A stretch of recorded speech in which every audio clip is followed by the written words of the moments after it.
Hello दोस्तों, मेरे भी चौधरी स्वागत करता हूं आप सभी का आपके अपने परिवार पार्थ अकेडमी में। और आप सभी मेरे साथ रेलवे के लिए पढ़ रहे हैं पीवाईक्यू सीरीज। और इसी पीवाईक्यू सीरीज में लेक्चर हम लोगों ने कंप्लीट 12 तक पढ़ लिया था। लेक्चर 13 की बारी है और 8-1 की जो पहली शिफ्ट हुआ था, पहली शिफ्ट का कंप्लीट पेपर सॉल्यूशन हम लोगों ने आप सभी के इसी पार्थ अकेडमी के यूट्यूब चैनल पर देख लिया था। आज शिफ्ट बारी है, सेकंड पेपर का सॉल्यूशन हम लोग कंप्लीट आज की क्लास में देखने वाले हैं। और यदि इसी के साथ यदि आप लोग चैनल पर पहली बार आए तो प्लीज चैनल को लाइक एंड सब्सक्राइब जरूर करिएगा। बिगर किसी देरी से हम लोग बढ़ेंगे आज की क्लास के पहले प्रश्न के साथ में। और आज की क्लास का जो पहला प्रश्न हम सभी को यहां पर देखने को मिल रहा है, देखिएगा।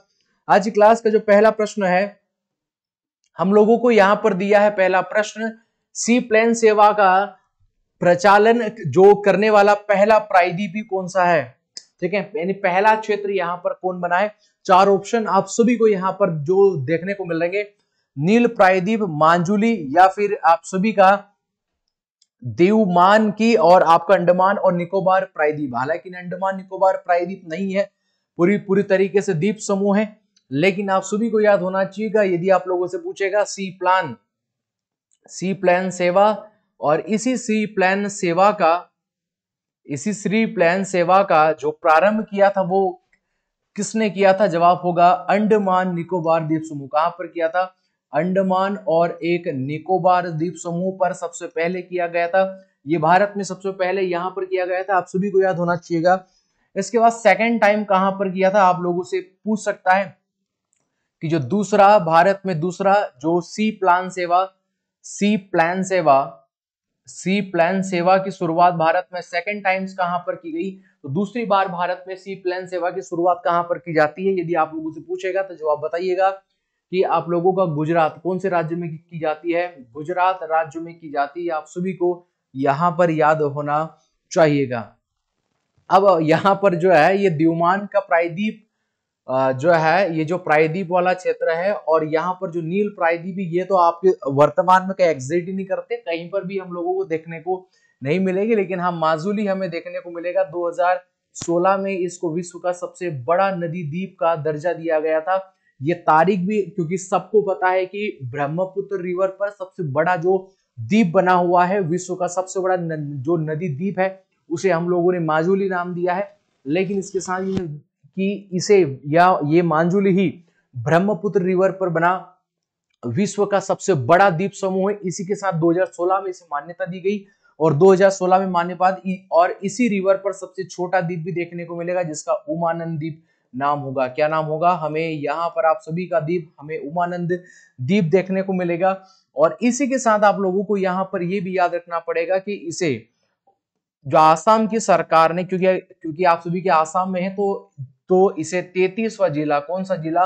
33वां जिला भी घोषित किया गया था। ये भी आप सभी को यहाँ पर याद होना चाहिएगा। हमारे सवाल का बिल्कुल राइट आंसर देखने को मिलेगा ऑप्शन नंबर डी पर जाएंगे। आपके अंडमान और निकोबार द्वीप समूह पर सबसे पहले सी प्लेन सेवा का प्रचालन करने वाला पहला प्रायद्वीप भी है। ठीक है, द्वीप समूह जो आप लोगों का हमें देखने को मिलेगा। और आपका अंडमान निकोबार द्वीप समूह जो हमें जो देखने को मिलेगा, ये कौन सी पर्वत श्रेणी का हिस्सा है? सवाल पूछेगा कौन सी पर्वत श्रेणी का हिस्सा है, जरा बताइएगा कौन सी पर्वत श्रेणी का हिस्सा देखने को मिलेगा? तो जवाब होगा एक पर्वतमाला देखने को मिलेगी जिसका नाम है अराकयुमा। कौन सी? अराकयुमा पर्वतमाला।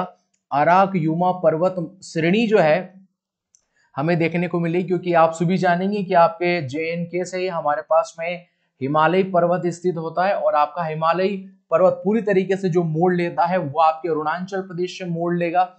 यहीं पर हमारे पास में एक नामचा बारवा, कौन सा पर्वत है? एक नामचा बारवा पर्वत हम लोगों को या आपके अरुणाचल प्रदेश में जो देखने को मिलेगा। सवाल पूछ सकता है कि हिमालय का पूर्वी क्षेत्र में सबसे बड़ा जो चोटी है वो कौन सी देखने को मिलेगी? आपका नामचा बारवा, जो कि हमें आपके कौन से राज्य में देखने को मिलेगा? ये आप सभी के अरुणाचल प्रदेश में देखने को मिलेगा। और यहीं पर हमारे पास सटा है म्यांमार, और ये जो म्यांमार आप देख सकते हैं, इसी में एक पर्वत श्रेणी हमें देखने को मिली थी जो वर्तमान में जो पूरी तरीके से डूब चुकी। इस पर्वत श्रेणी का नाम देखने को मिला था अराकयुमा। कौन सी पर्वत श्रेणी थी ये? अराक युमा पर्वत श्रेणी देखने को मिली थी। इसी अराक युमा पर्वत श्रेणी के सभी हमें अंडमान निकोबार द्वीप समूह इसी अराक युमा पर्वत श्रेणी के भाग यहाँ पर देखने को मिलते हैं। ये आप सभी को याद होना चाहिएगा। और जो हमें इन्हें कटक कहा जाता है, क्या कहा जाता है? कटक कहा जाता है। अब ये शब्द क्या होता है देखिएगा, समुद्र के अंदर जो जलमार्ग, जो छोटे छोटे पर्वत श्रेणी हमें देखने को मिलेंगे, और जो पर्वत श्रेणी पूरी, मान लीजिएगा ये जो पूरी तरीके से द्वीप समूह है, ये पूरी तरीके से हमें एक महासागर का हिस्सा देखने को मिलेगा। मान लीजिएगा हजारों साल पहले यहाँ पर एक प्रकार का पर्वत हुआ करता था, लेकिन इस पूरे महासागर का जलाशय बढ़ा, और जलाशय बढ़ने के बाद यह जो पूरा का पूरा जो पर्वतीय क्षेत्र है पूरी तरीके से डूब गया। यदि कोई पर्वतीय क्षेत्र पूरी तरीके से यहाँ पर यदि डूब जाता है, तो ये जो हमें सब महासागरों के नीचे ये जो संरचना देखने को मिलेगी, इसे हम लोगों ने कटक कहा है। क्या कहा जाता है? कटक कहा जाता है। आप सभी को याद होना चाहिएगा। कई बार जो भारतीय जहाज या विश्व के सभी जहाज इससे टकराते हैं, क्योंकि पहले जो जहाजों का इतना ट्रेवल होता था, पहले इतनी टेक्नोलॉजी नहीं थी, तो इनसे टकरा जाते थे। तो ये भी कारण हुआ करता था कि जितने विश्व के सभी जहाज है वो आपस में समुद्र के अंदर जो गिर जाते थे। सर्वाधिक हमें कहां पर देखने को मिलेंगे? सर्वाधिक जो कटक कहां पर देखने को मिलेंगे? जवाब होगा आप लोगों के अटलांटिक। कौन सा? यहाँ पे अटलांटिक जो महासागर में सर्वाधिक हमें देखने को मिलेंगे। सेकंड नंबर पर हमें ये कटक श्रेणी कहां पर देखने को मिलेगी? हिंद महासागर। कहां पर? हिंद महासागर में हमें दूसरे नंबर पर सर्वाधिक एक कटकों की श्रृंखला देखने को मिलेगी। ठीक है, ये आप सभी को याद होना चाहिएगा। हमारे सवाल का राइट आंसर देखने को मिलेगा आप सभी का अंडमान और निकोबार द्वीप समूह हमारे सवाल का बिल्कुल राइट आंसर होगा।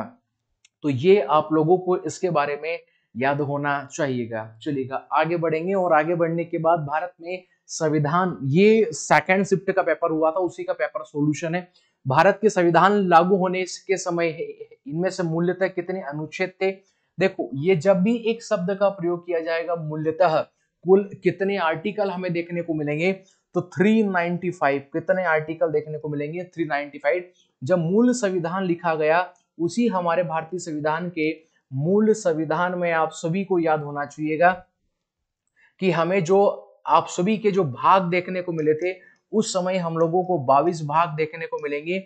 आप सभी की अनुसूची कितने देखने को मिली थी? तो आप लोगों की जो अनुसूचियां उस समय 8 देखने को मिली थी। और आप सभी के अनुच्छेद कितने देखने को मिलेंगे भारतीय संविधान में? यहाँ पर आप सभी के अनुच्छेद कितने देखने को मिलेंगे? 395 देखने को मिलेंगे। लेकिन यहाँ पर जब वर्तमान की स्थिति की बात करेगा, तो हमें भाग 22 की जगह 25 देखने को मिलेंगे। और आपकी अनुसूची जो है, जो हमें हमारी जो अनुसूची 8 की जगह 12 देखने को मिलेगी। और आपके जो आर्टिकल, जो आपके अनुच्छेद जो हमें देखने को मिलेंगे, वो एटलीस्ट 465 देखने को मिलेंगे, 465 के लगभग देखने को मिलेंगे, या आपके एग्जाम में 444 से ज्यादा भी आ सकता है, तो ये भी देखने को मिलेंगे। लेकिन याद रहे, हमेशा की तरह भारतीय संविधान में मूल जो आर्टिकल कितने रहेंगे? हमेशा 395 रहेंगे। ये जो 465 जो आप लोगों को आर्टिकल देखने को मिल रहे हैं, ये सब आर्टिकल जोड़कर हम लोगों ने बनाया है। तो ये सारे सब आर्टिकल जितने संशोधन किए गए, यदि उतनी सारी चीजें भारतीय जो मूल आपके आर्टिकल थे, यदि उन मूल आर्टिकल में जोड़ दिए जाए, तो हमें 465 आर्टिकल मूलतः यहाँ पर देखने को मिलेंगे। अब जैसे यहाँ पर भारतीय संविधान की बात होगी, तो हम लोग यदि बात करेंगे कि विश्व का पहला लिखित संविधान किसका है? पहला लिखित संविधान किस देश का देखने को मिलेगा? तो पहला लिखित संविधान आप सभी जानेंगे कि यूएसए ने अपना पहला लिखित संविधान लिखा था। और विश्व का सबसे बड़ा जो संविधान देखने को मिलेगा, विश्व का बड़ा संविधान 2 बेस पे हो सकता है। एक तो आपके आर्टिकल के बेस पर आप लोगों से पूछ सकता है सबसे बड़ा, या फिर वर्ड्स के आधार पर, यानी शब्दों के आधार पर सबसे बड़ा कौन सा देखने को मिलेगा। दोनों ही जो कंडीशन में जवाब होगा हमारा प्यारा भारत का देखने को मिलेगा। लेकिन सवाल पूछेगा कि जो विश्व है, विश्व का सबसे जो नवीनतम संविधान कौन से देश का देखने को मिलेगा, तो नवीनतम संविधान हमें 2015 में दरअसल यहाँ पर कहाँ का, नेपाल का हम लोगों को यहाँ पर देखने को मिलता है। तो विश्व का पहला जो संविधान हमें देखने को मिला लिखित वो यूएसए का है। सबसे बड़ा संविधान, ये आपके आर्टिकल और आपके वर्ड्स के आधार पर बेस्ड ऑन भारत है। सबसे बड़ा संविधान जो सबसे नवीनतम हमें कॉन्स्टिट्यूशन जो देखने को मिला या संविधान देखने को मिला वो कहाँ का देखने को मिलेगा, तो जवाब होगा वो हमें नेपाल का यहाँ पर देखने को मिलता है। ये आप सभी को याद होना चाहिएगा। इसी के बाद हम लोग बढ़ेंगे सवाल नंबर 3 पर, जो हमें देख रहे वर्णक्रम या आपके स्पेक्ट्रम में कौन से दो रंग सब इसके दोनों सिरों का निर्माण करते हैं, तो कहाँ का निर्माण करते हैं, ये आपके स्पेक्ट्रम है जो है। इसमें से आप सभी जानते हैं कि जब ये टकराता तो 7 लाइटें आपस में हमें यहाँ पर देखने को मिलती हैं। उन लाइटों में सबसे आपके सिरों पर कौन होता है, तो बैंगनी और लाल। कौन होता है, बैंगनी और लाल रंग हम लोगों को देखने को मिलेगा। ऑप्शन नंबर सी हमारे सवाल का बिल्कुल राइट आंसर यहाँ पर देखने को मिलता है।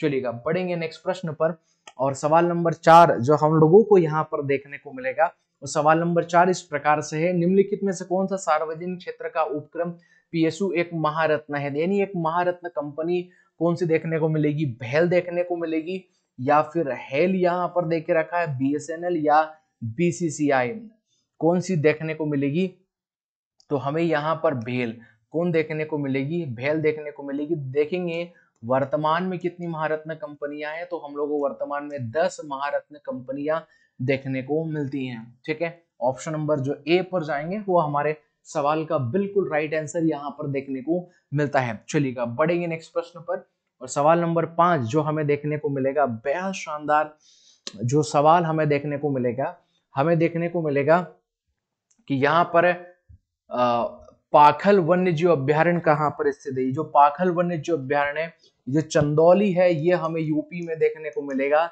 लेकिन पाखल वन्य जीव अभ्यारण्य हम लोगों को वारंगल कहाँ पर देखने को मिलेगा, वारंगल पर देखने को मिलेगा। या खिवनी अभ्यारण्य, कौन सा, खिवनी अभ्यारण्य यदि आप लोगों से पूछेगा तो खिवनी अभ्यारण्य मध्य प्रदेश में है, एक यूपी में हमें देखने को मिलेगा। तो ऑप्शन नंबर सी पर जाएंगे जो हमारे सवाल का बिल्कुल राइट आंसर यहाँ पर देखने को मिलता है। ठीक है, यदि हम लोग बात करेंगे कि भारत में सर्वाधिक जो हम लोगों को यहाँ पर सवाल आप लोगों से सवाल पूछ सकता है कि भारत में सर्वाधिक वन्य जीव अभ्यारण्य, भारत में सर्वाधिक जो आप सभी के जो वन्य जीव अभ्यारण्य हमें किस राज्य यूटी में देखने को मिलेंगे, तो आप जवाब देंगे आप सभी के अंडमान और निकोबार द्वीप समूह पर हम लोगों को देखने को मिलते हैं। ठीक है, यहाँ पर देखने को मिलेंगे। सेकंड सबसे ज्यादा वन्य जीव अभ्यारण्य वाला क्षेत्र कौन सा है, तो महाराष्ट्र, कौन सा देखने को मिलेगा, महाराष्ट्र देखने को मिलेगा। लेकिन सर्वाधिक यदि आपसे पूछेगा राष्ट्रीय उद्यान कहाँ पर पूछेगा, यदि सवाल पूछेगा सबसे ज्यादा राष्ट्रीय उद्यान कहाँ पर देखने को मिलेंगे, तो हमारे प्यारे मध्य प्रदेश में कहाँ पर देखने को मिलेंगे, मध्य प्रदेश में देखने को मिलेंगे। लेकिन बाघ संरक्षण केंद्र, सर्वाधिक बाघ संरक्षण केंद्र कहां पर देखने को मिलेंगे, तो सर्वाधिक बाघ संरक्षण केंद्र भी साथ ही हमारे मध्य प्रदेश में आप सभी को देखने को मिलता है।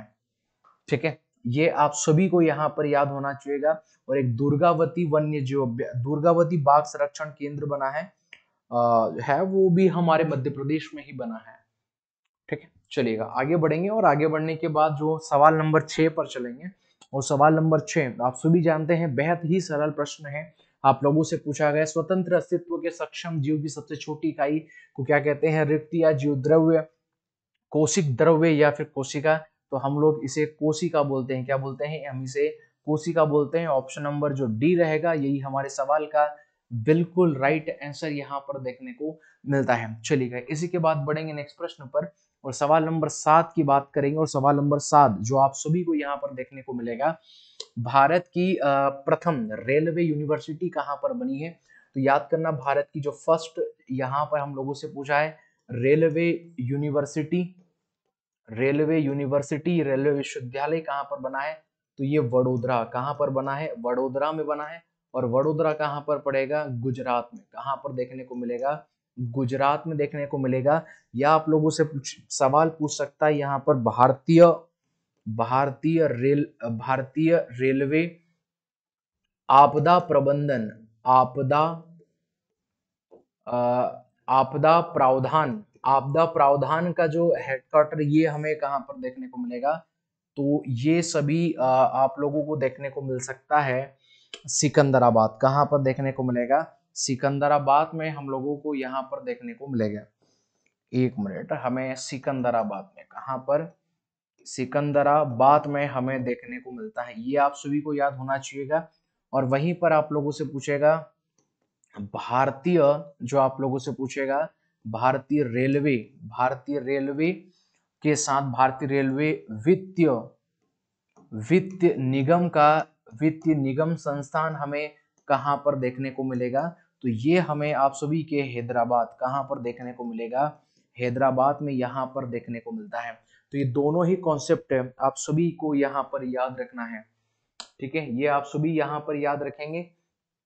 अब मैं ये मान के चलता हूँ, या भारतीय रेलवे यूनिवर्सिटी है जो ये कहाँ पर हो जाएगा, ये आपको गुजरात में देखने को मिलेगा। भारतीय रेलवे आपदा प्रबंधन जो है ये सिकंदराबाद में है, और भारतीय रेलवे वित्तीय निगम जो संस्थान है वो हमें कहाँ पर देखने को मिलेगा? आप सभी के हैदराबाद में हम लोगों को यहाँ पर देखने को मिलता है। तो ऑप्शन नंबर जो ए बी पर जाएंगे, जो हमारे सवाल का बिल्कुल राइट आंसर यहाँ पर देखने को मिलेगा। चलिएगा आगे बढ़ेंगे, और आगे बढ़ने के बाद जल्दी से बढ़ेंगे और सवाल नंबर 8 जो हम लोगों को क्या देखने को मिलेगा, सवाल नंबर 8 पर बात करेंगे।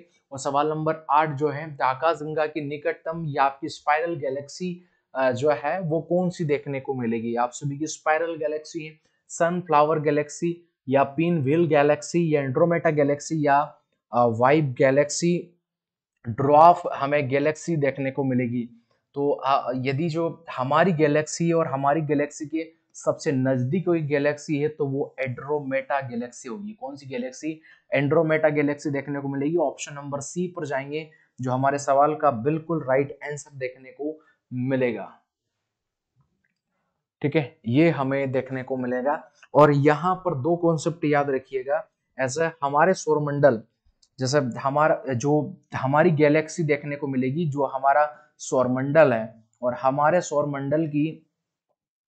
जो सौरमंडल की जो गैलेक्सी देखने को मिलेगी, या तो हम लोग उसे मंदाकिनी बोलते हैं, या फिर हम लोग उसे देवनंदी बोलते हैं। क्या बोलते हैं? देवनंदी बोलते हैं। या हम उसे फिर इंग्लिश में मिल्की वे बोल सकते हैं। क्या बोलेंगे? मिल्की वे हम लोग उसे बोलेंगे। लेकिन बात यह है, ये तो हमारी गैलेक्सी है, यह हमारी आकाश गंगा का नाम हम लोगों को देखने को मिलेगा। हमारे सौरमंडल का जो है, जिसमें सभी प्रकार की जो बोने ग्रह, जितने भी बोने ग्रह हमें देखने को मिलेगी, वो जो परत देखने को मिलेगी, वो स्ट्रक्चर देखने को मिलेगी, उसे हम लोग क्यूपर बेल्ट बोलते हैं। क्या बोलते हैं? क्यूपर बेल्ट बोलते हैं। इसी क्यूपर बेल्ट में हमारे जितने भी बोने ग्रह, जैसे मेक हो गया, हमारे पास में सेफोली हो गया, या फिर हमारा प्लूटो ग्रह हो गया, ये सब देखने को मिलेंगे। और हमारे सौरमंडल की सबसे अंतिम परत कौन सी देखने को मिलेगी, जिसमें कहा जा सकता है कि इस परत के बाद हमारा जो सौरमंडल है वो पूरी तरीके से समाप्त हो जाता है। एक नया सौरमंडल हमें हमारे इसी पूरी मिल्की वे के बाद देखने को मिलता है। तो इसे हम लोग ओरल क्लाउड बोलते हैं। क्या बोलेंगे? Oral cloud.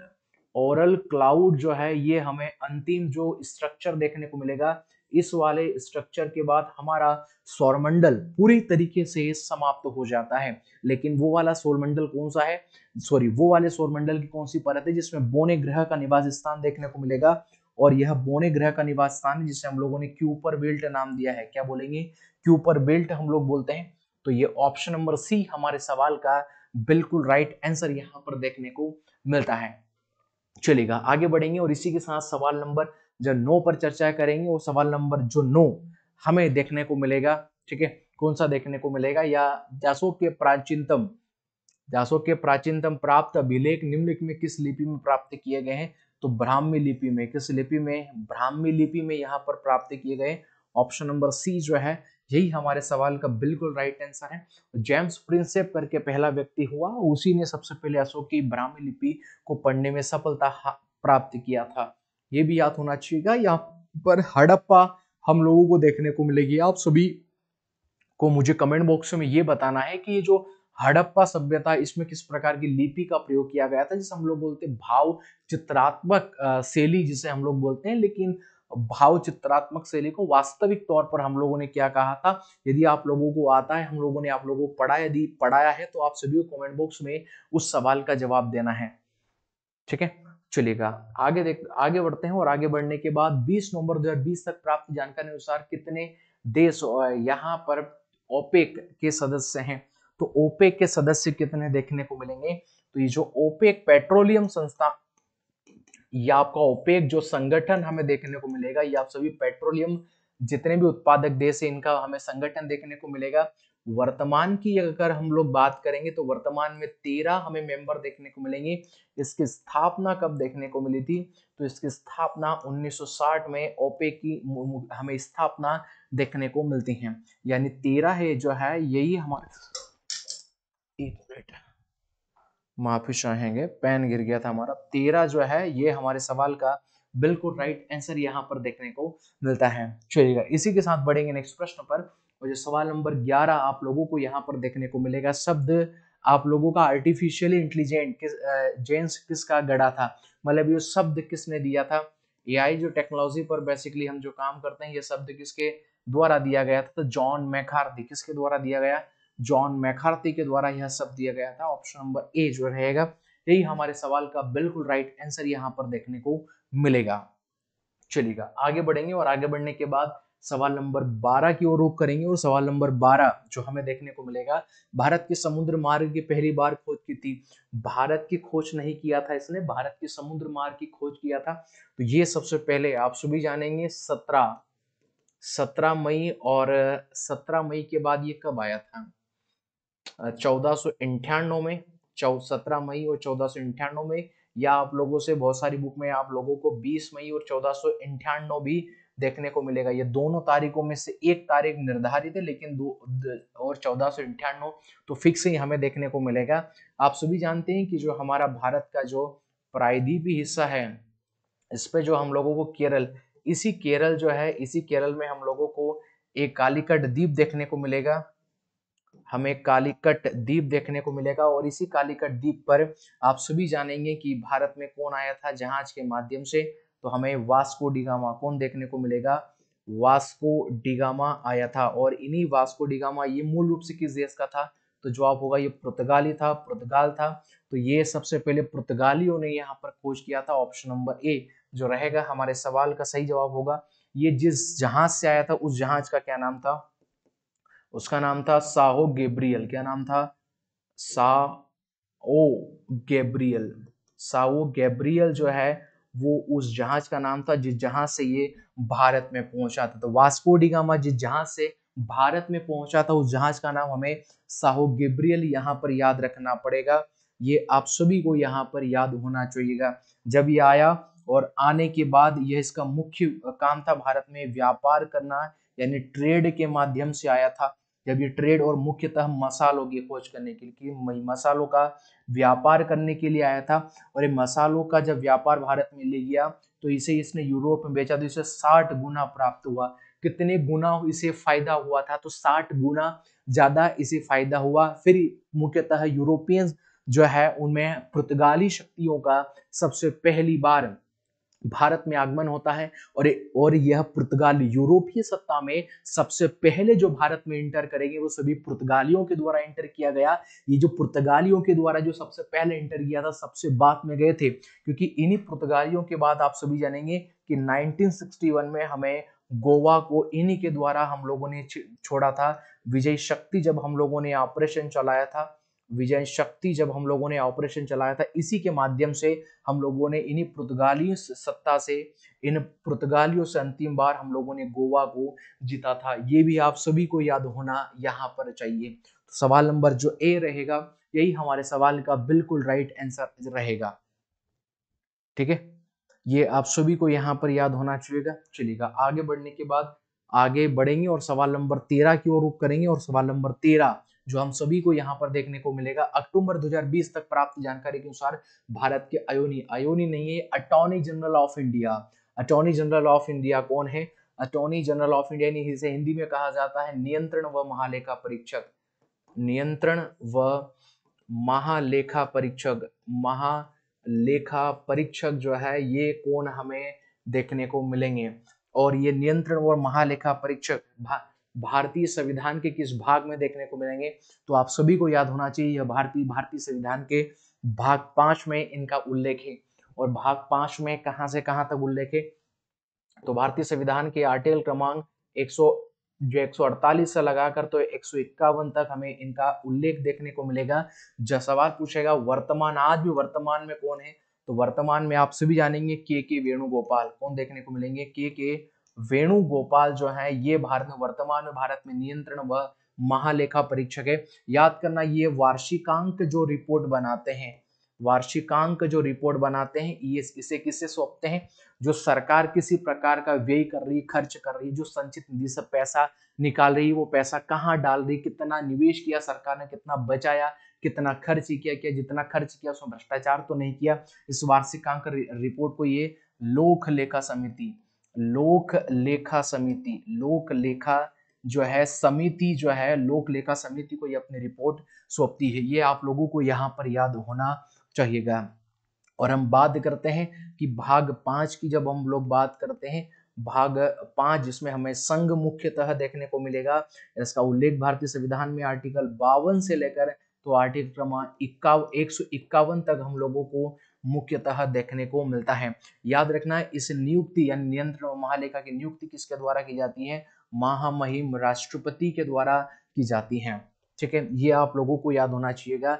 Option number C जो पर बढ़ेंगे, जो हमारे सवाल का बिल्कुल राइट आंसर हम लोगों को देखने को मिलता है। चलिएगा आगे बढ़ेंगे, और आगे बढ़ने के बाद जो हमें देखने को मिलेंगे, निम्नलिखित में से कौन भारतीय राष्ट्रीय कांग्रेस के चरमपंथी नेता नहीं थे? तो चरमपंथी नेता नहीं थे, विपिन चंद्र पाल जी थे, बिल्कुल विपिन चंद्र पाल, बाल गंगाधर तिलक, अरविंद घोष, लेकिन सुरेंद्र नाथ बनर्जी यहाँ पर नहीं देखे जा सकते हैं। ऑप्शन नंबर जो ए रहेगा, सॉरी ऑप्शन नंबर डी जो है ये हमारे सवाल का बिल्कुल राइट आंसर है। चलिएगा आगे बढ़ने के बाद सवाल नंबर 15 जो हमें देखने को मिलेगा, वो सवाल नंबर 15 जो है, क्या प्रश्न हम लोगों से पूछा है? और ये आपके एशियन खेल 2018 में 15 मीटर पिस्टल वर्ग में स्वर्ण पदक किसने जीता था? तो किस भारतीय के द्वारा जीता? सत्यजीत प्रसाद के द्वारा यहाँ पर जीता गया था। ऑप्शन नंबर जो डी है यही हमारे सवाल का बिल्कुल राइट आंसर होगा। ऑप्शन नंबर डी पर जाएंगे, जो भी बिल्कुल सही देखने को मिलता है। चलिएगा सवाल नंबर 16 की तरफ रुख करेंगे, और सवाल नंबर 16 जो हम लोगों को देखने को मिलेगा, हरियाणा में भारत सरकार द्वारा किस स्थान पर नाभिकीय विद्युत संयंत्र स्थापित कर रहे हैं? कहां पर स्थापित जो हम लोग कर रहे हैं, ये हम लोगों से सवाल पूछा है। गोरखपुर, वल्लभगढ़, कालका या फिर भावना जो है, ये हमें 4 ऑप्शन देखने को मिलेंगे। भावनगर है ये वास्तव में। तो हरियाणा में हम लोगों ने देखा था एक राजीव गांधी, जो हमें यहाँ पर हम लोगों को एक नाभिकीय विद्युत केंद्र देखने को मिलेगा। उसी प्रकार हमें गोरखपुर, कौन सा जगह कहाँ पर देखने को मिलेगा? गोरखपुर ही देखने को मिलेगा। पहले भी मैंने आप लोगों को बताया है, लेकिन हमारे सवाल का right answer option number A पर जाएंगे। इसके बाद सवाल नंबर 17 जो हमें यहाँ पर देखने को मिलेंगे, सवाल नंबर 17 है 1 फरवरी 2020-2019 में ये आपके अंतरिम बजट किसने पेश किया था? पीयूष गोयल ने। किसने पेश किया था? पीयूष गोयल ने उस समय पेश किया गया था। ठीक है, तो ऑप्शन नंबर जो ए है यही हमारे सवाल का बिल्कुल राइट आंसर यहाँ पर देखने को मिलता है। चलिए सवाल नंबर 18 की तरफ बढ़ेंगे, और सवाल नंबर 18 जो है वो जो हमें यहाँ पर देखने को मिलेगा, घरेलू मक्खी का वैज्ञानिक नाम क्या है? तो घरेलू मक्खी का वैज्ञानिक नाम क्या है कि जो है होमो सैपियंस, तो आप सभी जानते हैं, मानव ट्रिटिकम एस्टिवियम, ये हमें गेहूं का वैज्ञानिक नाम देखने को मिलेगा। लेकिन यहाँ पे म्यूजिक का डोमेस्टिका जो है ये घरेलू मक्खी का वैज्ञानिक नाम हमें देखने को मिलेगा। तो ऑप्शन नंबर जो बी होगा वही हमारे सवाल का बिल्कुल राइट आंसर होगा। इन्हीं के साथ बढ़ेंगे सवाल नंबर 19 की तरफ, और सवाल नंबर 19 जो हमें देखने को मिलेगा, सेतु भारतम कार्यक्रम किस वर्ष शुरू किया गया था? तो हमें 2017 में इसको प्रारंभ किया गया था। आप सभी को याद होना चाहिएगा। ऑप्शन नंबर जो है वो हमें ए इस सवाल का बिल्कुल राइट आंसर। भारत में सेतु भारत कार्यक्रम की शुरुआत हम लोगों से पूछा है। ठीक है, और पूछा है, आप लोग पढ़ रहे होंगे ये मैं मान के चलता हूँ, और एक अच्छे तरीके से आप सभी रिवीजन भी इन क्लासों का कर रहे होंगे। मुझे नहीं पता आप लोग रिवीजन कर रहे हैं या नहीं कर रहे हैं, टेस्ट तो हम आप लोगों का ले नहीं सकते, और नहीं आप लोग टेस्ट के सवालों कितने सही गए नहीं उन सवालों का कमेंट आप कमेंट बॉक्स में करते हैं। लेकिन फिर भी जितने भी स्टूडेंट हम लोगों से पढ़ रहे हैं, मैं आशा करता हूँ वो बहुत ही अच्छे लेवल पर पढ़ रहे होंगे और बार बार इन क्लासों का रिवीजन कर रहे होंगे। हम क्लास नंबर 13 पे पहुंच गए, क्लास नंबर 15 या 16 को जब हम लोग पढ़ेंगे तो एक अच्छी सी क्लास रिवीजन के बेसिस तौर पर आप सभी के लिए लेकर आएंगे। ठीक है, आप अच्छे से तरीके से तैयारी करिए, अपनी रिवीजन करिए, कहीं ना कहीं मान के चलिएगा इसी वर्ष आप सभी को सफलता मिलने वाली है। सवाल नंबर 20 जो हमें देखने को मिलेगा, और सवाल नंबर 20 हमें देखने को मिलेगा, बेहद ही अच्छा प्रश्न है। हमें देखने को मिलेगा सीडेक पुणे द्वारा निम्नलिखित में कौन सा प्रोजेक्ट कार्यान्वित किया जा रहा है। तो कौन सा, देखिए प्रोजेक्ट साथी है, ये जो प्रोजेक्ट साथी है ये तो हमें जो फर्स्ट क्लास तक है और जो 12th क्लास वाले जो बच्चों को, इसे वित्त मंत्रालय किसने जारी किया था, वित्त मंत्रालय ने इसे चालू किया था। बच्चों का आर्थिक विकास हो जाए, टेक्नोलॉजी पर उनका विकास हो जाए, उसके लिए किया गया था। प्रोजेक्ट भारतमाला प्रोजेक्ट आप सभी जानते हैं कि जो राजमार्ग है इनके विकास के लिए हम लोगों ने स्टार्ट किया था। लेकिन प्रोजेक्ट जतन जो है, यही हमारे सवाल का बिल्कुल राइट आंसर यहाँ पर देखने को मिलेगा। ऑप्शन नंबर जो डी है हमारे सवाल का बिल्कुल राइट आंसर है। चलिएगा आगे बढ़ते हैं, और सवाल नंबर 21 जो हमें देखने को मिलेगा, क्वार्ट्ज एक प्रकार का क्या है। तो आप सभी जानेंगे क्वार्ट्ज एक प्रकार का रूपांतरित सेल होगा। कौन से प्रकार का सेल होगा, रूपांतरित प्रकार का सेल हम लोगों को यहाँ पर देखने को मिलेगा। जिस प्रकार से हम लोग देखते हैं कि हमें इस प्रकार के हमें स्ट्रक्चर देखने को मिलेंगे, शॉर्ट में हम लोग देख सकते हैं, इतने लेवल पर हम लोग जाकर इनको नहीं पढ़ सकते। तो हमें देखने को मिलेगा कि पहली परत जिसे हम लोगों ने क्रस्ट कहा है, मेटल कहा है, और यहाँ पर क्या कहा है, कोर कहा है। और इसी मेटल पर जो है जो क्रस्ट है, जो क्रस्ट आप लोग देख पा रहे हैं, क्रस्ट पर पहली बात तो सर्वाधिक भूकंप जो देखने को मिलेंगे, सर्वाधिक जो भूकंप जो आप लोगों को यहाँ पर देखने को मिलेंगे वो इसी क्रस्ट पर, भूपट्टी पर हमें देखने को मिलेंगे। और इसी मेटल पर हमें सभी प्रकार के रेडियो एक्टिव सब्सटेंस, कौन से रेडियो एक्टिव सब्सटेंस जो है वो हमें यहाँ पर देखने को मिलेंगे। जैसे आप लोगों का सिलिकॉन हो गया, सिलिकॉन हो गया, आप लोगों का एल्यूमिनियम हमें देखने को मिलेगा, या आयरन ओर हो गया, कौन हो गया, आयरन ओर हो गया, या सिलिका हो गया, ये हमें और प्रकार के हमें स्ट्रक्चर देखने को मिलेंगे। तो इस वाले पूरे स्ट्रक्चर जो हमें यहाँ पर देखिए जब देखने को मिलेगा, तो इसी वाले में यदि हमारे पास में इसी भूगर्भ में यदि हमें टेम्परेचर देखने को मिलेगा, यदि टेम्परेचर बढ़ा तो स्वाभाविक सी बात है प्रेशर हमें देखने को मिलेगा। और ये जितना वाला स्टोन वाला हिस्सा, जो मेटल वाला स्टोन वाला हिस्सा हमें देखने को मिलेगा, क्योंकि कोर में तो आप सभी जानते हैं लिक्विड ही है, लेकिन ये जो जितना भी हमें हार्ड जो सॉलिड वाला हिस्सा देखने को मिलेगा आप लोगों के मेटल पर देखने को मिलेगा। और ये जो मेटल पर जो हमें जो देखने को मिलेगा, जब ये मेल्ट होगा, जब ये पूरी तरीके से मेल्ट होगा, तो पूरी तरीके से मेल्ट होगा तो ये मेग्मा बनाएगा, क्या बनाएगा, मेग्मा बनाएगा। और ये मेग्मा यदि इन्हीं ज्वालामुखी पर्वतों के रूप में, जो ज्वालामुखी के पर्वत जो हमें देखने को मिलेंगे, और यदि ये पूरी इस तरीके से लाइन है जिसे हम लोग ज्वालामुखी लाइन बोलते हैं, और ये जो हमें देखने को मिलेंगे ये आप सभी के ज्वालामुखी पर्वत हमें यहाँ पर देखने को मिलेंगे। और यदि ये जो पूरा मेग्मा है, यदि इस ज्वालामुखी के मुख से इस वाले हिस्से से यदि बाहर निकल गया तो हम लोग इसे क्या बोल देंगे, इसे हम लोग फिर इसे हम लोग यहाँ पर लावा बोलेंगे। बाहर जब आएगा तो हम इसे लावा बोलेंगे, लेकिन अंदर हम लोग इसे मेग्मा ही यहाँ पर बोलते हैं। ये आप लोगों को समझ में आ रहा है। जब ज्वालामुखी का जब हम लोग इसे मुख जो होता है, इसे आप सभी जानते हैं, जब इसे हम लोग यहाँ पर ज्वाला का मुख बोलते हैं, और इसे हम लोग क्रेटर बोलते हैं, क्या बोलते हैं, क्रेटर बोलते हैं। लेकिन ये आप लोगों को याद होना चाहिए, जब इसे इसका बड़ा मुख फूटते फूटते, जब ज्वालामुखी का जो मुख है इसका मुख जब हमें बड़ा देखने को मिलेगा तो इसे हम लोग कोल्डेरा क्या बोलते हैं, इसे हम लोग कोल्डेरा बोलते हैं। लेकिन जब ये ज्वालामुखी पूरी तरीके से फूटना, जब ये यदि ये एक्टिव ज्वालामुखी है, यदि ये मृत ज्वालामुखी घोषित होता है, तो इसी के मुख के ऊपर हमें यहाँ पर एक झील का निर्माण होता है। यदि किसी प्रकार का मृत ज्वालामुखी यदि उसके ऊपर झील का निर्माण हो गया तो मान लिया जाता है कि वह अब पूरी तरीके से मृत हो चुका है, और उस झील को हम लोग क्रेटर झील बोलते हैं, क्या बोलते हैं, क्रेटर। तो क्रेटर झील का निर्माण कहाँ पर होता है, तो ज्वालामुखी के मुख पर जो क्रेटर झील का निर्माण होगा उसे हम लोग क्या बोलते हैं, उसे हम लोग क्रेटर झील बोलते हैं। अब ये जो लावा निकला, अब ये जो लावा निकलता है तो लावा भी दो प्रकार से हमें देखने को मिलेगा।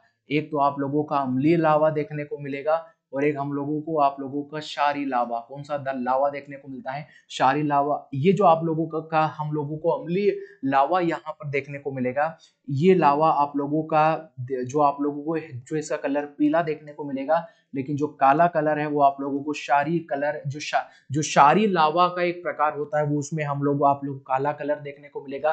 पीला लावा की एक खासियत होती है कि इसमें जो है, इसमें जो आप लोगों की सिलिका होती है तो इसमें सिलिका की मात्रा ज्यादा होती है। सिलिका की मात्रा के कारण ये आपस में गाढ़ा होता है। जब ये गाढ़ा होता है तो इसका फैलाव हमें कम ही देखने को मिलेगा। इसी ज्वालामुखी का आइट साइड जो परतों पर गर्म होकर ये पूरी तरीके से जम जाता है, लेकिन जो आप लोगों का क्षारीय लावा होता है यह दूर तक जाता है, क्योंकि इसमें जो होता है इसमें सिलिका की मात्रा कम होती है। इसमें सिलिका की मात्रा कम होती है तो ये ज्यादा लिक्विड फॉर्म में होता है, और ये लिक्विड फॉर्म में होता है तो ये ज्यादा दूर तक हम लोगों को इसकी पहुंच देखने को मिलती है। यही कारण है कि जो जंगलों में हमें आग देखने को मिलती है वो इसी के कारण हम लोगों को जो क्षारीय लावा के कारण हम लोगों को देखने को मिलती है। ठीक है, जब ज्वालामुखी फूटता है, जब ज्वालामुखी फूटता है तो सर्वाधिक मात्रा में क्या बाहर आएगा? तो वाटर वेपर बाहर आता है। क्या होता है? वाटर वेपर हम लोगों को बाहर आता हुआ सबसे देखने को मिलेगा। वाटर वेपर कहने का मतलब है कि जो जलवाष्प है वही जलवाष्प सबसे ज्यादा पहले अमाउंट में आता है। सेकेंड टाइम में राख क्या बाहर आती है?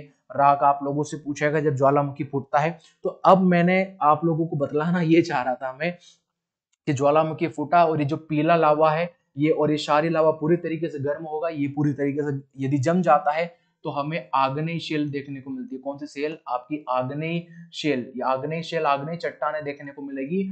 और इन आग्नेय चट्टानों पर जैसे जैसे समय बीतता जाएगा इनका ब्रेकडाउन होगा, इन पे ऊपर वर्षा गिरेगा, रेनफॉल होगा, सनलाइट पड़ेगी, इनका ब्रेकडाउन होगा, इनका निक्षेपण होगा, तो इनके टूटने से जो परतदार हमें चट्टानें देखने को मिले उन्हें हम लोग अवसादी चट्टानें बोलेंगे। कहां पर बोलेंगे?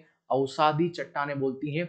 और अचानक से यदि आपकी या आपके आग्नेय चट्टान जो है या आपकी ये जो आपकी अवसादी चट्टान देखने को मिलती है, इनका समय समय पर जो रूपांतर हमें देखने को मिलेगा इसे हम लोग कार्यांतित चट्टानें बोलते हैं। क्या बोलते हैं? इसे कार्यांतित चट्टानें हम लोग यहाँ पर बोलते हैं। कार्यांतित चट्टानें होगी और जो रूपांतरित चट्टानें होती वो बिल्कुल हमें समान यहाँ पर देखने को मिलती हैं। जैसे फॉर एग्जाम्पल ये जो आपकी अवसादी चट्टान होती है इनमें एक चूना पत्थर, कौन सा? चूना पत्थर हमें देखने को मिलता है। और इस चूना पत्थर का यदि कार्यांतित होगा तो ये कुछ समय के बाद यह चूना पत्थर आप लोगों को संगमरमर देखने को मिलेगा। तो ये जो संगमरमर है यही संगमरमर आप लोगों की कार्यांतित या रूपांतरित चट्टानें हमें देखने को मिलती हैं। ठीक है, तो तीन प्रमुख प्रकार की या आपके आग्नेय या आपकी अवसादी और आपकी कार्यांतित चट्टानें देखने को मिलेगी। क्वार्टजाइट इसी का उदाहरण हमें देखने को यहाँ पर पड़ता है। ये किस प्रकार की चट्टानें हैं? ये तो आप लोगों की रूपांतरित चट्टानें हमें देखने को मिलेगी। ठीक है, चलिएगा आगे बढ़ते हैं। और आगे बढ़ने के बाद सवाल नंबर जो 22 हमें देखने को मिलेगा, निम्नलिखित में से कौन से राज्य पाकिस्तान की सीमा से सटे हैं? तो इस पाकिस्तान की सीमा से सटे कौन कौन से भारतीय राज्य हमें देखने को मिलेंगे? हमें कुछ हिस्सा अब लद्दाख का देखने को मिलता है, जम्मू कश्मीर हमारा यूटी हो गया, हमारा प्यारा पंजाब देखने को मिलेगा, हमें राजस्थान देखने को मिलेगा, और राजस्थान के बाद हमारा गुजरात हमें देखने को मिलेगा। टोटल इन सभी पांचों क्षेत्रों की सीमा देखने को मिलेगी। यदि बात पूछेगा टोटल सीमा कितनी लगती है तो 3323 किलोमीटर के साथ पाकिस्तान के साथ हमारी सीमा लगती है। क्या हो गया? अरे भाई साहब, क्या मतलब क्या ही प्रिंट कर रहे हैं, क्या ही क्वेश्चन लिख रहे हैं, दो इसके डाले दो इसके ऑप्शन डाले। ठीक है, चलेगा ना? तो भारतीय सतह है तो ये आप लोग ये लद्दाख, जम्मू कश्मीर, पंजाब, राजस्थान, गुजरात हमें देखने को मिलता है। तो पांच जो है इसमें यूटी के साथ जो है जिनके साथ सीमा लगता है, ये दो रूपांतरित और इधर बेसाल्ट चट्टानें यहाँ पर लिख दी हैं। ठीक है, चलो आगे बढ़ते हैं। सवाल नंबर 23 की तरफ रुख करेंगे। भारत के खिलाफ आंदोलन के खिलाफत आंदोलन के बारे में क्या सही है? अब खिलाफत जो मूवमेंट चला था, इसी खिलाफत मूवमेंट के बारे में क्या सही है, जलियांवाला बाग के नरसंहार खिलाफ था कि एक आंदोलन था? नहीं, जलियांवाला बाग हत्याकांड, क्योंकि हम लोगों ने इसे हमें इसमें जो हमें ये नहीं देखने को मिलेगा, जलियांवाला बाग के नरसंहार खिलाफ यह नहीं देखने को मिलेगा, तो ये तो गलत हो जाता है। यह भारत में मुगल शाही परिवार को पुनः बहाल करने के लिए एक आंदोलन था, बिल्कुल ये भी गलत हो जाएगा। एक मिनट, चलिए, तो यह भारत के मुगल शाही परिवार को पुनः बाहर करने के लिए आंदोलन था? नहीं। यह पाकिस्तान की मांग करने का आंदोलन था? नहीं।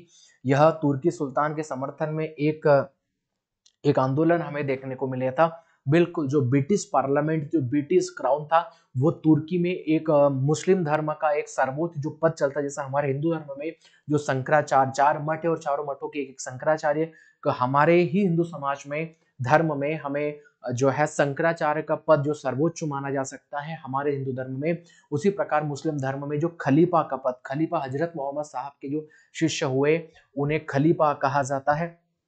तो जो खलीफा का पद ब्रिटिश उस समय समाप्त जो करना चाह रहे शौकत अली और मोहम्मद अली, दोनों व्यक्तियों ने मिलकर भारत में इसका समर्थन किया, और इन दोनों का समर्थन उस समय आप सभी जानते हैं महात्मा गांधी जी ने दिया था। 1919 और 20 के दशक में खिलाफत मूवमेंट प्रारंभ किया गया था। 1924 में आधुनिक तुर्की के जनक कमाल राका पाशा जो थे वो अंतिम सुल्तान थे, वो अंतिम खलीफा थे। यानी 1924 के बाद, ये एग्जैक्ट हमारी बात समझिएगा, 1924 के बाद किसी प्रकार का खलीफा का पद, कमाल राका पाशा जो उस समय अंतिम खलीफा हुए, उन्होंने सुल्तान थे, उन्होंने इस पद को समाप्त किया। 1924 के बाद किसी प्रकार का हमें सुल्तान या खलीफा का पद तुर्की के जैसे देश में या संपूर्ण मुस्लिम समाज में हमें देखने को नहीं मिलता है। तो जब ब्रिटिश, कुल मिलाकर ब्रिटिश जो पार्लियामेंट, ब्रिटिश क्राउन था, तुर्की में खलीफा के पद को समाप्त कर रहे थे, उसी के कारण यह जो है यह खिलाफत मूवमेंट चला था। तो ऑप्शन नंबर डी पे जाएंगे, जो हमारे सवाल का बिल्कुल राइट आंसर यहाँ पर देखने को मिलेगा। चलिएगा आगे बढ़ने के बाद सवाल नंबर 24 है, भूगोल का जनक किसे कहा जाता है? तो भूगोल का जनक किसे कहा जाता है? तो हमें या आपका ऑप्शन नंबर सी देखने को मिलेगा, या आप सभी के एरेटोस्थेनीज को कहा जाता है। ऑप्शन नंबर सी हमारे सवाल का जवाब होगा। आधुनिक भूगोल का जनक, आधुनिक जो भूगोल है, आधुनिक भूगोल का जनक किसे कहा जाता है? तो हमबोल्ट, किसको कहा जाता है? हमबोल्ट को कहा जाता है। और इसी के साथ ग्लोब का निर्माता, ग्लोब का निर्माता किसे कहा जाता है? सवाल पूछेगा कि ग्लोब का निर्माता जो किसे कहा जाता है? ग्लोब क्या होगा? The model of the earth is called globe, यानी पृथ्वी के प्रारूप को ही हम लोग क्या कहते हैं? पृथ्वी के प्रारूप को ही हम लोग ग्लोब कहते हैं। तो बेहम कौन सा था? बेहम करके वैज्ञानिक था जो जनक यहाँ पर कहा जाता है। ऐसा मैं मान के चलता हूँ, आप सभी को याद होना चाहिएगा, ठीक है। और ये आपके अरस्तु है, इन्हें राजनीतिक विज्ञान का हम लोग जनक मानते हैं। चलिए सवाल नंबर 25 की तरफ चलेंगे। और अक्टूबर 2020 तक जानकारी के अनुसार भारत के नेपाल के जो राष्ट्रपति कौन थे? माधव कुमार, केपी कोली, नंद कुमार पुन, विद्या देवी भंडारी। तो प्रधानमंत्री जो थे वो ये थे विद्या देवी भंडारी, आई थिंक मुझे हो सकते हैं, ये सवाल मुझे कंफर्म नहीं है। तो इस सवाल नंबर जो 25 का आप लोग क्या करिएगा, 25 का मुझे कमेंट बॉक्स में जवाब दे दीजिएगा, ठीक है। कि इस सवाल का राइट आंसर है कि केपी ओली जो है या फिर विद्या देवी भंडारी। मुझे विद्या देवी भंडारी लग रही है क्योंकि ये प्रधानमंत्री थे उस समय, ठीक है। तो ये दोनों में से मुझे लग रहे हैं, तो आप सभी से सवाल का जवाब मुझे दे दीजिएगा। सवाल नंबर 26 पर जो हम लोग चलेंगे, और सवाल नंबर 26 है, नोबेल पुरस्कार देने वाली संस्था स्वीडिश अकादमी के क्षेत्र से संबंधित है। ये स्वीडिश अकादमी की संस्था है, किससे संबंधित है? आप सभी जानते हैं कि जो नोबेल पुरस्कार है, नोबेल जो पुरस्कार है, तो नोबेल पुरस्कार है ये 6 प्रकार के क्षेत्र में दिए जाते हैं। अब जब नोबेल पुरस्कार को 6 प्रकार के क्षेत्र में दिया जाता है, तो उसमें से जो स्वीडिश अकादमी संस्था है, ये बिल्कुल ये साहित्य के क्षेत्र में भी देती है। किसके क्षेत्र में? साहित्य के क्षेत्र में। और 1969 में हम लोग अर्थशास्त्र के रूप में पहली बार नोबेल पुरस्कार देने की हम लोगों ने शुरुआत भी की थी। ये भी आप लोगों को याद होना चाहिएगा। सवाल नंबर 27 पर चलेंगे। और सवाल नंबर 27 जो हमें देखने को मिलेगा, भारतमाला परियोजना किससे संबंधित है? तो ये राजमार्गों से, किससे संबंधित है? राजमार्गों संबंधित है। ऑप्शन नंबर डी पर जाएंगे। हर बार की तरह आप सभी जानते हैं, रिपीटेशन हो रहा है। सवाल नंबर 28 जो हमें, येलो वेस्ट किसका विरोध है? तो ये वेस्टर्न कल्चर है येलो वेस्ट का विरोध करना, और मुख्यतः जो है ये फ्रांसी, जो फ्रांस देश में ये विरोध प्रदर्शन हमें देखने को मिला था। ऑप्शन नंबर डी पर जाएंगे जो हमारे सवाल का बिल्कुल राइट आंसर होगा। सवाल नंबर 29 पर बढ़ेंगे और सवाल नंबर 29 जो हमें देखने को मिलेगा, निम्नलिखित में से कौन ये एप्लीकेशन सॉफ्टवेयर है? तो ग्राफिक्स, बिल्कुल ये सिंपल सा ही है, ग्राफिक्स ही हमें देखने को मिला, लिनक्स, यूनिक्स या फिर मेक ओवल यहाँ पर नहीं देखने को मिलता है। चलिएगा आगे बढ़ने के बाद सवाल नंबर 30 पर जाऊंगा, निम्नलिखित में कौन चंद्रगुप्त द्वितीय के 9 रत्नों में एक है? तो 9 रत्नों में एक हमें क्या देखने को मिलेगा? तो चंद्रगुप्त द्वितीय जो है इनका, यह गुप्त वंश के शासक थे। कौन से वंश के? गुप्त वंश के शासक देखने को मिलेंगे। 374 साल, 300 आपके 75 से लगाकर तो 1414 के आपके एडी के समयकाल में इनका समयकाल बेहद ही महत्वपूर्ण है, जो जो पूछने को मिलेगा। और ये जो चंद्रगुप्त मौर्य है, चंद्रगुप्त द्वितीय है, माफी चाहूंगा, चंद्रगुप्त द्वितीय हमें यहाँ पर देखने को मिलेंगे। यही सबसे ज्यादा विक्रमादित्य के नाम से फेमस हुए। किस नाम से? विक्रमादित्य के नाम से फेमस हुए। आप सभी को याद होना चाहिएगा। यह परम भागवत की उपाधि इन्होंने ली थी। परम भागवत की जो उपाधि ली थी यही इन्होंने प्राप्त किया था। हमें नवरत्न धन्वंतरी कौन देखने को मिलेंगे? धन्वंतरी के बाद अमर सिंह कौन देखने को मिलेंगे? अमर सिंह देखने को मिलेंगे। और हरिसेना कौन देखने को मिलेंगे? हरिसेना के बाद में कालिदास जी यहाँ पर देखने को मिलेंगे। कालिदास जी के बाद कदाप नका हमें देखने को मिलेंगे। और शंकु कौन देखने को मिलेंगे? शंकु यहाँ पर देखने को मिलेंगे। वराह मिहिर कौन देखने को मिलेंगे? वराह मिहिर हमें देखने को मिलेंगे। वर रुचि हमें देखने को मिलेंगे। और यहाँ पर हम सबके लिए वेतल भट्ट कौन देखने को मिलेंगे? वेतल भट्ट हमें देखने को मिलेंगे। तो ये हमें चंद्रगुप्त द्वितीय के 9 रत्न यहाँ पर देखने को मिले थे। विशाखा दत्त जो है यहाँ पर देखने को नहीं मिलेंगे। कदापनका को ही मोगल्ला कहा जाता था, ये देखने को मिलेगा। शंकु जो है वराह में शंकु यहाँ पर आप सभी जानते हैं कि ये एक खगोल शास्त्री हुआ करते थे। ये खगोल शास्त्री देखने को मिलेंगे। लेकिन शंकु आप सभी जानते हैं, शंकु कौन देखने को मिलेंगे? तो शंकु जो है ये हमें वास्तुकार, इस समय काल में जो वास्तुकार हुआ करते थे ये मुख्यतः हमें यहाँ पर देखने को मिलते हैं। तो ऑप्शन जो सी है, विशाखापट्टनम यहाँ पर नहीं हुआ करते थे। ये ब्रह्मपुत्र बिल्कुल थे, इन्हीं का उपनाम था। सवाल नंबर 31 जो हमें देखने को मिलेगा, संतूर वाग्यंत्र संबंधित नहीं है। तरुण भट्टाचार्य बिल्कुल है। भजन सेहपुरी है। पंडित शिव कुमार शर्मा हमें देखने को मिलेंगे। लेकिन उस्ताद अजमत अली खान साहब यहाँ पर नहीं देखने को मिलेंगे। बाकी तीनों ही हमें संतूर वाग्यंत्र से संबंधित होते हुए देखने को मिलेंगे। सवाल नंबर 32 पे जाएंगे। राज्यसभा के पहले सभापति कौन थे? तो पहले सभापति, अब सभापति कौन होता है? एक मिनट हम थोड़ा सा देख लेते, माइक चल रहा है या नहीं चल रहा है। चलिएगा, राज्यसभा के पहले सभापति कौन थे? तो ऑप्शन जो है डी पर यहाँ पर लिख लेते हैं, डॉक्टर सर्वपल्ली राधाकृष्ण। बिल्कुल डॉक्टर सर्वपल्ली राधाकृष्ण हमें साहब यहाँ पर राज्यसभा के पदेन सभापति हमें देखने को मिलेंगे। जो उपराष्ट्रपति होता है वही राज्यसभा के पदेन सभापति के रूप में कार्य करता है। सवाल नंबर 33 जो हमें है, ये आपका अंतर सरकार संधि आधारित संगठन और कौन सा है जिसका मुख्यालय भारत में स्थित है? तो या आप लोगों का अंतरराष्ट्रीय सौर ऊर्जा संगठन हमें देखने को मिलता है। या आप सभी का इंटरनेशनल सोलर, आप सभी का अलायंस हमें देखने को मिलता है। ऑप्शन नंबर ए, जो कि हमें गुरुग्राम कहां पर देखने को मिलेगा? गुरुग्राम। और जो कि हमें हरियाणा कहां पर देखने को मिलेगा? हरियाणा में देखने को मिलेगा। और हरियाणा में जो है वो हमें गुरुग्राम हरियाणा जो है यहाँ पर देखने को मिलेगा। और हमने किसके सहयोग से इसकी स्थापना किया था? किसके सहयोग से इसकी स्थापना हुआ था? 2000 जो है 15 में आई थिंक जो है, अगर मैं गलत नहीं हूँ एक बार आप देख लीजिएगा।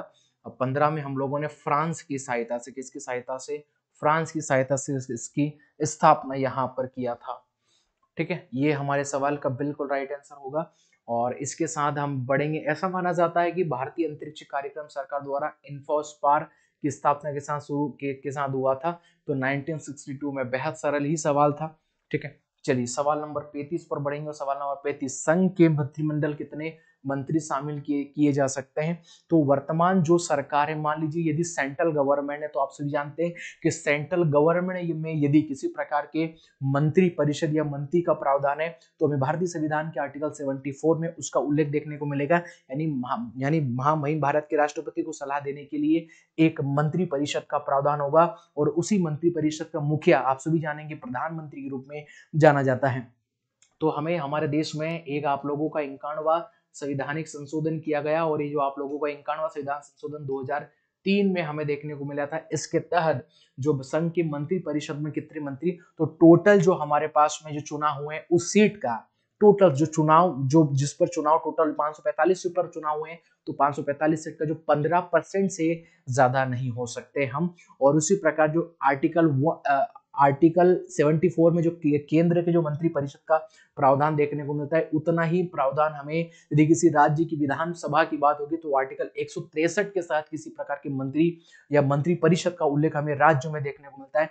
केंद्र में 74 है और राज्य में 167 हमें देखने को मिलेगा। याद रखिएगा, जो पूरा मंत्री परिषद हमें देखने को मिलेगा, पूरा मंत्री परिषद की नियुक्ति राष्ट्रपति के माध्यम से होती है। मंत्री परिषद जो त्यागपत्र देता है वो राष्ट्रपति को जो देता है, मंत्री परिषद को जो शपथ दिलाता है वो राष्ट्रपति दिलाता है। मंत्री परिषद जो मंत्री परिषद सामूहिक रूप से जो आपकी उत्तरदायी होती है वो लोकसभा के प्रति होती है, लेकिन जो मंत्री परिषद व्यक्तिगत रूप से जो जिम्मेदारी होती है, जो व्यक्तिगत रूप से उत्तरदायी होती है, व्यक्तिगत रूप से वो राष्ट्रपति के प्रति उत्तरदायी होती है। ये आप सभी को यहाँ पर याद होना चाहिएगा। ठीक है, तो सवाल जो आगे बढ़ेंगे, ये जो है टीओ जैसे ये आप सभी के अपेक्षाकृत उच्च तापमान वाले मापने के लिए निम्नलिखित में किस यंत्र का, जो भट्टियां होती है उनमें टीओ द्वारा आप सभी जानते हैं पायरोमीटर का प्रयोग किया जाता है। और यह जो अंतिम प्रश्न है आप सभी के लिए होमवर्क है, ये सवाल का जवाब आप सभी को कमेंट बॉक्स में मुझे बताना है कि राष्ट्रीय ग्रामीण स्वास्थ्य मिशन किस वर्ष प्रारंभ किए गए। तो ये तो किस वर्ष प्रारंभ किए गए थे, इस सवाल का जवाब आप सभी को मुझे कमेंट बॉक्स में बताना है। दोस्तों आज की क्लास में इतना ही, मिलते हैं नेक्स्ट वीडियो में। यदि इसके साथ यदि आप लोगों को क्लासेस समझ में आ रही है, आप लोगों को ऐसा लग रहा है कि इन क्लासों से आप सभी का फायदा हो रहा है, तो प्लीज इन क्लासों को अपने दोस्तों लोगों के साथ जरूर शेयर करिएगा। इन्हीं शुभकामनाओं के साथ आप सभी का बहुत बहुत धन्यवाद। जय हिंद।